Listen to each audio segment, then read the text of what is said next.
오늘은 우리 주연 성형외과에서 쌍꺼풀 수술이든 눈밑 수술, 눈썹 올림을 수술을 하고 나서 속살 붙는 과정에 대해서 궁금해 하시는 분들이 상당히 많습니다. 제가 오늘은 거기에 대해서 영상을 하나 남겨드릴 테니까 참조하고 또 그런 일이 있을 때 다시 되풀이해서 보면 이해하는 데 큰 도움이 될 거라고 생각됩니다. 먼저 이 수술을 하게 되면 처음에 이렇게 우리 상처가 나잖아요. 쭉 나죠. 그러면 여기 있는 신경 혈관들이 다 있습니다. 여러 가지 조직들이 다 끊기겠죠. 그러면 얘네들이 실밥 풀을 때쯤만 되면 이렇게 실밥 풀을 때쯤 이렇게 실밥 풀을 때쯤 되면 붓습니다. 이때는 전혀 이 연결이 안 돼 있는 상태로 있습니다. 이 겉에 있는 피부만 살짝 붙어 있는 거죠. 마치 아파트 공사 현장에서 공사하려고 펜스 치는 것처럼 딱 겉에만 붙습니다. 이런 과정은 보통 3일이면부터 살이 붙기 시작하는데 이거를 흔히들 살이 다 붙었다고 착각하는 경우가 있습니다.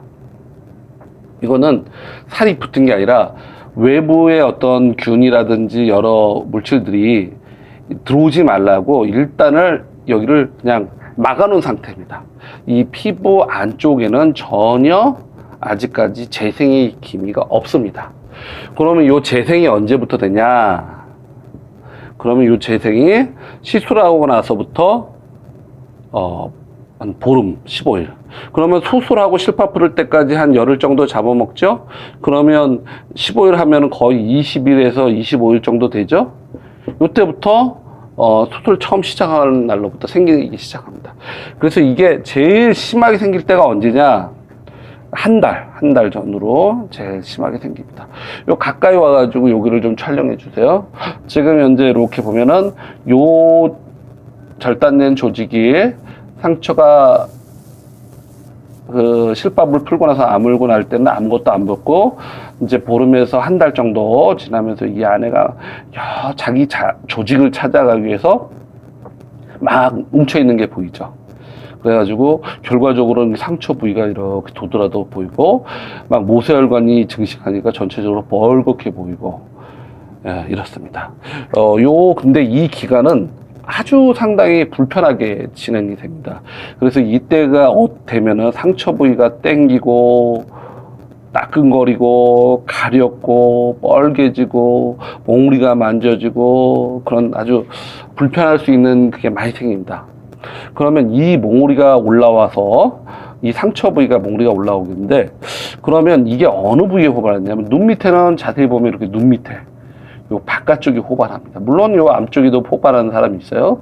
살성에 따라서. 그런데 쌍꺼풀 같은 경우는 이 눈 앞쪽. 그래서 여기 보면은 쌍꺼풀이 사실상은 좀 희미하지만 여러 가지 막 풀려 있죠. 그래가지고 이 앞쪽에 많이 호발합니다. 근데 이게 보통 이제 2개월에서 6개월 정도 지나면 이제 제자리를 찾아가면서 이렇게 자기들을 다 찾아가면 불필요한 조직들이 다시 없어져서 좋아집니다. 근데 이때 제일 문제되는 게 뭐냐면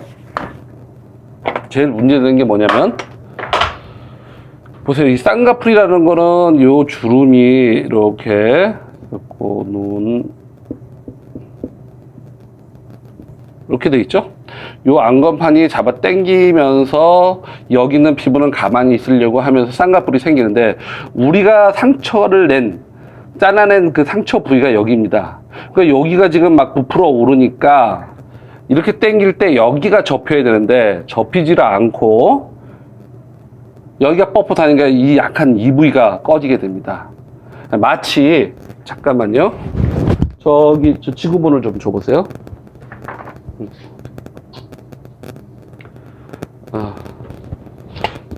클로즈업 사진을 찍어주세요. 가까이 와보세요. 이렇게 우리 눈을 뜨게 되면은 눈동자가 보이면서 눈 안쪽에서 당기는 상안검거근 레바토 팔페브라 머슬이 당길 때 여기는 가만히 있고 여기는 말려가면서 이렇게 쌍꺼풀이 생기는 겁니다. 그래서 눈을 바짝 뜨게 되면 쌍꺼풀이 얇고 지그시 뜨면 쌍꺼풀이 두껍겠죠. 그래서 쌍꺼풀은 약간 눈 뜨는 힘에 따라서 달라 보일 수가 있습니다. 근데 이렇게 당기는데 이 지금 요 꼬맨 부위가 요 칼 지나간 요 자리란 말이에요. 요 자리가 접혀 말려 들어가 있는데 그 접혀 말려 들어갈 부위에 몽골이가 생기니까 이렇게 몽골이가 생기니까 여기가 뻣뻣해져 가지고 안 말려 들어가겠죠. 그러니까 어디로 꺼지겠습니까? 그러니까 제일 약한 이런 위에 부분이 그냥 이렇게 꺼지면서 이런 식으로 꺼지면서 안 말려 들어가니까 여기가 꺼지게 됩니다. 그래서 우리가 수술 후에 꼭 주연해서 수술하게 되면 테이프를 붙여라 하는 이유가 여기를 빳빳하게 해주는 겁니다. 여기를 빳빳하게 해주면 속살 붙는 과정이 생겨서 몽골이가 생겼어도 어거지로 이렇게 말려 들어가게 되죠. 이쪽 상처 부위가. 그래서 눌러줍니다. 압박을 해줍니다. 그러면 압박을 해주면 이 육아 조직, 속살 붙는 과정, 결국은 이 약간의 흉터가 생기는 조직물들이 올라오는 거를 눌러서 많이 호전시켜 줍니다. 그래서 테이프를 저희는 수술하고 나서 한 달에 수술할 정도, 2달 정도는 무조건 붙여라. 특히 한 달 전으로는 가장 중요할 때니까 꼭 붙여라. 이렇게 얘기합니다. 물론 여기가 더 얇은 사람들은 어떻게 해서 피부가 얇은 사람일수록 더 빳빳하게 붙여줘야겠죠? 그리고 또 이렇게 눈이 이렇게 튀어나온 사람일수록 어때요? 말려 들어가는 게 힘이 벡타가 위로 가지 않고 뒤로 가니까 여기가 꺼질 확률이 없습니다. 그래서 눈 튀어나온 사람, 눈에 지방이 없는 사람, 피부가 얇은 사람은 꼭 이 테이프를 더 붙여줘야 됩니다. 여기 안 말려 들어가니까 이렇습니다.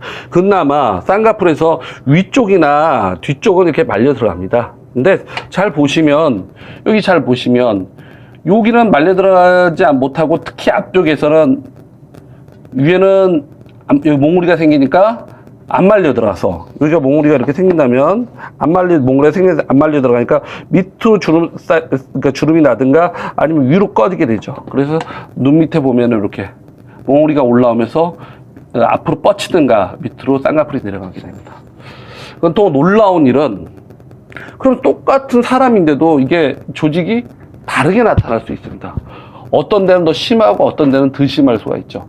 그럼 왜 똑같은 살성인데 그렇게 나타나냐? 물론 어머니로부터 유전받은 살성이 다 있지만 이 상처에 따라서 잘 현미경적으로 보게 되면 이 자른 그 상처 부위도 100% 조직이 똑같이 파손될 수 없습니다. 그래서 미세하게 다르기 때문에 이 속살 붙는 과정이 다르게 나타나죠. 그러면 다르게 나타날 때는 어떻게 되냐면 한쪽이 나타나기 시작하는 걸 방치해두면 한쪽은 안 말려 들어가니까 위에가 꺼지면서 쌍꺼풀이 더 두꺼워지고 자리를 잡는 경우는 자꾸 말려 들어가가지고 빨리 회복이 돼서 그래가지고 처음에는 비슷했던 눈도 시간이 들어가면서 어떤 건 두고 어떤 건 작고 이렇게 됩니다. 그래서 그런 걸 예방하기 위해서 테이프를 붙여주는 거죠. 그래서 테이프를 붙여주는 이유는 이 속살 붙는 과정에서 나오는 그런 흉터 조직을 최소화 가라앉히게 주려고 하는 그런 의도가 있습니다. 그리고 그런 어떤 사람들은 그래요. 왜 저만 이렇게 빨간 게 나타나냐? 어떤 사람은 그게 덜 심한데 우리가 보건소에 가면은 불주사를 맞아도 어떤 사람은 주사 자국이 심한 사람이 있고 어떤 사람은 심하지 않은 사람이 있습니다. 보건소에서 미워가지고 불주사로 치거나 그런 건 안 합니다. 똑같은 주사를 맞아도 이 부모로부터 유전받은 살성에 따라 다른 거죠. 마치 우리가 산부인과에서 제왕절개를 하고 아주머니가 한 달이나 그렇게 지나서 목욕탕에 가게 되면 그 흉터 부위가 빨갛게 일어납니다. 그러다가 보통 2, 3년 지나면 다시 참 많이 좋아지죠. 근데 그것도 어떤 사람은 그 빨간 게 덜 생기는 사람이 있고 좀 많이 생기는 사람이 있습니다. 그건 이제 부모로부터 물려받은 살성이라고도 할 수 있겠죠. 네. 그래서 병원에서도 최선을 다해서 잘 봉합하지만 그걸로 흉터가 생기고 안 생기고를 좌우하는 건 한 50% 정도 되고 또 50%는 본인의 살성에 따라서 달라집니다. 그래서 최근에는 재생 레이저가 있습니다. 프락셀 레이저라든지 CO2 프락셔널 레이저로 그 미세하게 자극을 주게 되면은 그 흉터 조직이 더 작아지고 흉터가 더 적게 보이는 그런 효과가 있는 레이저가 있습니다. 물론 저희 병원에도 있고요. 그래서 우리 시술을 받고 나서 쌍꺼풀을 하고 나서 약간 흉터가 좀 보이거나 위에 눈썹 올림이나 눈 밑에 가지고 끝에나 위에가 흉터가 보이면 저희 병원에서는 그거를 사후 관리 차원에서 레이저로 시술을 해줍니다. 그렇게 되면 훨씬 더 빨리 자리를 잡고 흉터가 완전히 없어져 보일 수는 없겠지만 많이 좋아지는 그런 시술 레이저가 있습니다. 그래서 병원에 좀 자꾸 오셔야 돼요. 예, 하고 나서. 그리고 똑같이 수술해도 또 약간의 사람마다 살성의 차이도 있고, 어떤 사람은 정말 수술했으면 거짓말이라고 할 정도로 저 자신이 봐도 할 지나간 자국을 모르는 사람이 있는가 하면 정말 최선을 다하고 좋지만 살이 붙는 과정에서 약간 안 좋은 그런 사람도 있습니다. 그거는 뭐 의사가 어떤 최선을 다해도 그거는 사람마다 다 살성과 조직이 다 다르기 때문에 그런 거는 어느 정도 감당하셔야 된다고 합니다. 그건 중요한 거는 이제 사후 관리, 그런 게 병원의 어떤 도의적인 책임이겠죠. 그리고 잘 보시면 우리 속살 붙는 과정에 대해서 이게 한번 들었는데, 그럼 눈 밑에는 왜 이쪽이 일어나는데 이때는 어떻게 하냐?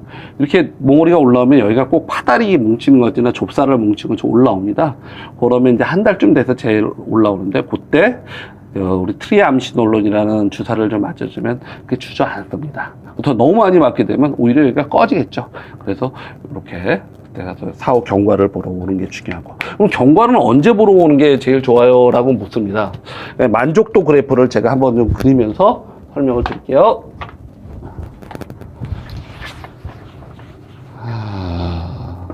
우리가 이거 날짜입니다. 시간, 날짜, 만족도. 또 우리가 수술하고 나면 만족도가 쭉 올라갑니다. 우리 18% 때쯤 되면 이 정도예요. 그래서 쭉 이제 속살 붙는 과정이 되면서 뚝 떨어져요. 좀 과장되게 그랬지만 제일 못할 때가 요게 한 달. 이제 이쪽이 18%를 뗀 게죠. 18%를 뗀 게. 그 다음에 18%고 한 아까도 말한 것처럼 한 20일에서, 한 열흘에서 15일 정도, 그 정도 되게 되면 요쯤이 됩니다. 그래서 열흘에서 15일 사이. 요때가 되면은 이 속살 붙는 과정이 심해질지 안 해질지를 대강 압니다. 물론 어떤 사람은 경과가 좋고 살성이 좋은 사람은 이런 거 없이 이렇게 바로 좋아하는 사람 있고, 어떤 사람은 더 안 좋아지는 사람도 있겠죠. 그러니까 요 때를 보면은 어떤 우리가 병원에서 살성이 좋냐 안 좋냐를 보고 어떤 조치를 취해 줄 수 있는 판단의 시점이 됩니다. 그래서 수술하고 한 열흘에서 15일 뒤에는 병원에 한번 방문하셔가지고 원장님한테 간단하게 보여주시면 원장님이 거기에 맞는 조치를 해줄 겁니다. 어떤 경우에 따라서는 이마가 안 움직이게 잡아주는 보톡스를 놓든가, 아니면 살성이 너무 흉터를 많이 일어나게 하는 그런 거를 완화시키게 체질을 약간 변화시키는 약을 투여한다든가, 아까처럼 주사로 좀 그 튀어나온 거를 녹일 수 있는 여러 가지 방법이 있는데, 그거는 제가 여러 해 동안 10년, 20년 가까이 제가 공부한 거를, 제가 경험한 거를 토대로 하기 때문에 여러분이 자의적으로 판단하지 마시고 저한테 보여주시면 제가 그걸 충분히 본인의 상태의 최적의 상태로 제가 관리를 해드리겠습니다. 그래서 주연은 결코 수술할 때, 돈 받을 때 그런 잘하는 친절한 병원이 아니라 사후 관리하고 경과 볼 때 더 신경을 쏟고 책임을 다하는 그런 노력하는 병원이 되도록 노력하겠습니다. 감사합니다.